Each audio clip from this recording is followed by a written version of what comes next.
My fellow Nigerians, as your future president who totally and passionately supports Peter Obi to be our next president in 2027, I present to you episode 2 of my Obi readings series.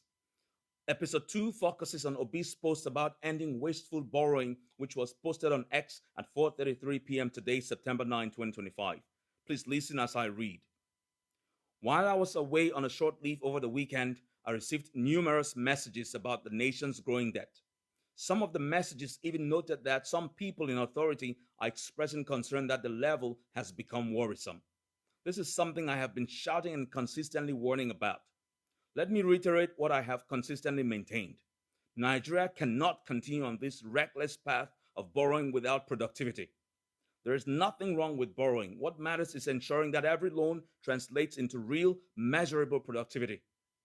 Borrowing, if not directed towards the critical areas of development, health, and education, and of course, pulling our people out of poverty, will create economic decline and worsen the economy. Our tragedy today is that the trillions we have borrowed cannot be traced to any meaningful impact in the critical sectors for which they were supposedly borrowed. The more we borrow, the more poverty deepens, unemployment worsens, healthcare remains in shambles, our education system is deteriorating, and more people are being thrown into poverty. Comparable nations like Indonesia, Vietnam, Egypt, and Bangladesh have borrowed as much as we did and have made visible and verifiable improvements in critical areas of development. In ours, the situation is the reverse. We take loans for power, yet darkness persists. We borrow for infrastructure, yet roads remain impassable. We borrow for health, yet hospitals are without basic equipment. There's an absence of a visible, measurable impact from our borrowings. Where are these borrowings going? In recent years, we have spent over 70% of our government revenue servicing debt, leaving almost nothing for investments in health, education, job creation, and poverty alleviation for our people. This is why I have always insisted that borrowing should be strictly tied to productive ventures that will generate measurable economic returns, not for consumption or waste.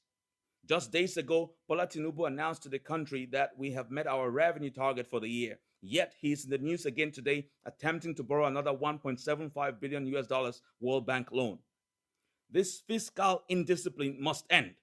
We must prioritize and channel resources into productive sectors that create wealth and jobs. If we do not act with urgency, our children and youths will inherit nothing but debt and despair with no sustainable future. A new Nigeria is possible. End of text. What more can I say? Let me repeat that last sentence for emphasis' sake. If we do not act with urgency, our children and youths will inherit nothing but debt and despair with no sustainable future. May God continue to bless and protect Peter Obi, and may God continue to bless and protect our beloved homeland, the Federal Republic of Nigeria.